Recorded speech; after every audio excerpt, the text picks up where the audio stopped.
Kilio kutoka gizani. Episodi ya kwanza, sauti isiyoeleweka. Karibu sana mpenzi msikilizaji kwenye chaneli yetu. Jina langu ni Dennis Fraterin, na hapa tunasimulia hadithi za kusisimua, mapenzi yenye siri nzito na matukio ya maisha yanayogusa moyo. Kama ni mara yako ya kwanza kufika hapa, tafadhali bonyeza subscribe, washa kengele ya notifications na pia like video hii ili uwe sehemu ya familia yetu ya wasikilizaji wa simulizi kali. Leo tunaanza simulizi jipya lenye jina Kilio kutoka gizani. Ni simulizi ya mapenzi, siri, udanganyifu na usaliti unaojificha nyuma ya tabasamu la watu tunaowaamini zaidi. Tulia vizuri. Sikiliza kwa makini, kwa sababu kila kitu kinaanza polepole. Sehemu ya kwanza. Usiku wa utulivu. Ilikuwa ni saa 4 usiku katika kijiji kidogo kilichoitwa Mlimani Mwema. Kijiji hicho kilijulikana kwa utulivu wake. Upepo wa miti mikubwa ya miembe na minazi ulipuliza kwa sauti nyororo, kana kwamba ulikuwa unaimba wimbo wa polepole wa usiku. Ndani ya nyumba moja ya udongo iliyokuwa pembeni ya kijiji, aliishi msichana aitwaye Neema. Neema alikuwa msichana wa miaka 24. Alikuwa na macho yenye huzuni ya kuvutia na tabasamu la upole lililoweza kuyayusha moyo wa mtu yoyote aliyemwangalia. Lakini ndani ya moyo wake kulikuwa na kitu hakikuonekana kwa macho: upweke. Neema aliishi peke yake tangu mama yake alipofariki miaka 2 iliyopita. Baba yake alikuwa amepotea zamani sana. Hakuna aliyewahi kujua alienda wapi. Usiku huo Neema alikuwa amekaa kwenye kiti cha mbao karibu na dirisha. Mbele yake kulikuwa na taa ya mafuta iliyokuwa ikitoa mwanga hafifu uliotikisa ukuta wa nyumba. Mkononi alikuwa ameshika simu yake. Alikuwa akisubiri ujumbe.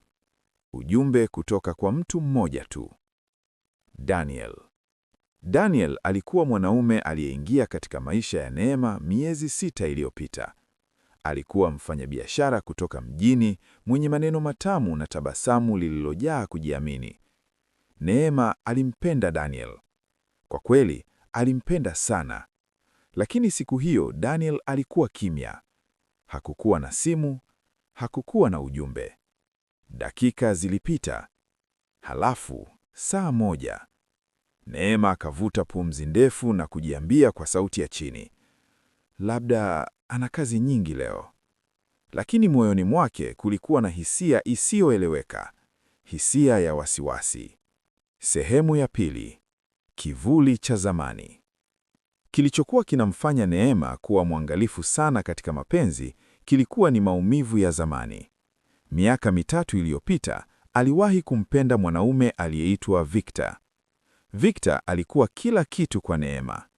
Lakini siku moja, Victor alipotea bila maelezo. Baadaye, Neema aligundua kuwa Victor alikuwa ameoa mwanamke mwingine mjini. Tangu siku hiyo, Neema aliahidi moyoni mwake, sitampa mtu moyo wangu kirahisi tena.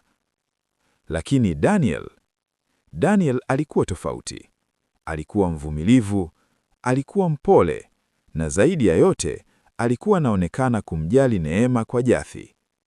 Au ndivyo Neema alivyodhani. Sehemu ya 3. Mwanzo wa siri. Usiku ulizidi kuwa mzito. Upepo ulianza kuvuma kidogo nje ya nyumba. Neema alikuwa tayari ameamua kwenda kulala. Lakini ghafla, simu yake ililia. Aliitazama haraka. Moyo wake ulipiga kwa nguvu. Lakini si Daniel aliyekuwa akipiga. Ilikuwa ni namba isiyojulikana. Neema alisita kwa sekunde chache kabla ya kupokea. Hello? Alisema kwa sauti ya tahadhari. Hakuna aliyejibu. Kulikuwa na ukimya tu. Halafu, ghafla, alisikia sauti ya kilio. Ilikuwa ni kilio cha mwanamke. Kilio cha huzuni. Kilio kilichokuwa kama kinatoka mbali, gizani. Neema alihisi mwili wake ukipata baridi. Hello? Nani hapo? Aliuliza tena. Lakini kilio kile kilisimama. na simu ikakatika. Neema alibaki ameshika simu mkononi akiwa hajielewi. Aliitazama namba ile kwa muda mrefu. Moyo wake ulianza kupiga haraka, kwa sababu kitu kimoja kilimjia akilini ghafla. Sauti ile ilikuwa kama sauti ya mtu aliyemfahamu, lakini hakuweza kukumbuka ni nani. Sehemu ya 4. Daniel anatoweka. Kesho yake asubuhi, Neema aliamka mapema. Kitu cha kwanza alichofanya ni kumtumia Daniel ujumbe. Habari za asubuhi. Jana ulikuwa kimya, kila kitu kiko sawa? Dakika zilipita. Hakuna jibu. Saa moja ikapita. Bado kimya. Hii haikuwa kawaida kwa Daniel. Kwa kawaida, angejibu haraka sana. Neema alihisi tumbo lake likikaza kwa wasiwasi. Alipiga simu.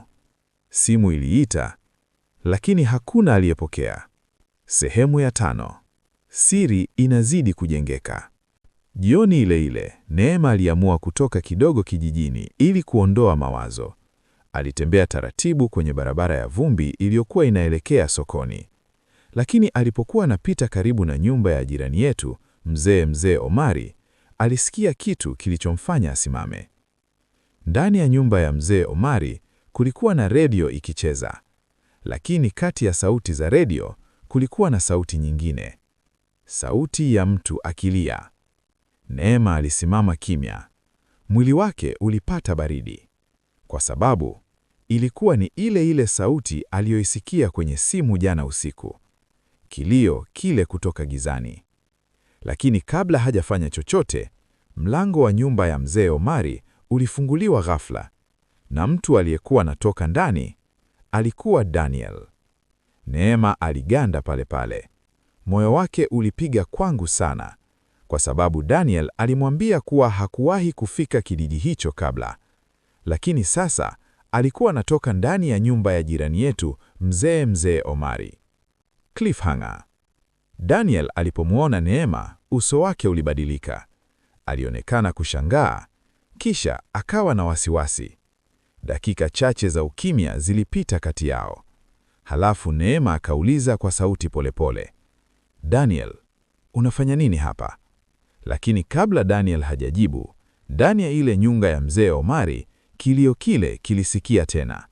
Kilio kile cha mwanamke kutoka gizani. Na safari hii, Neema alitambua sauti ile ni ya nani. Na kilichomjia akilini kilimfanya hisi kama dunia nzima imesimama. Je, ni nani aliyekuwa analia ndani ya nyumba ile? Kwa nini Daniel alikuwa pale kwa siri? Na siri gani kubwa inaanza kufunguka katika kijiji cha Mlimani Mwema?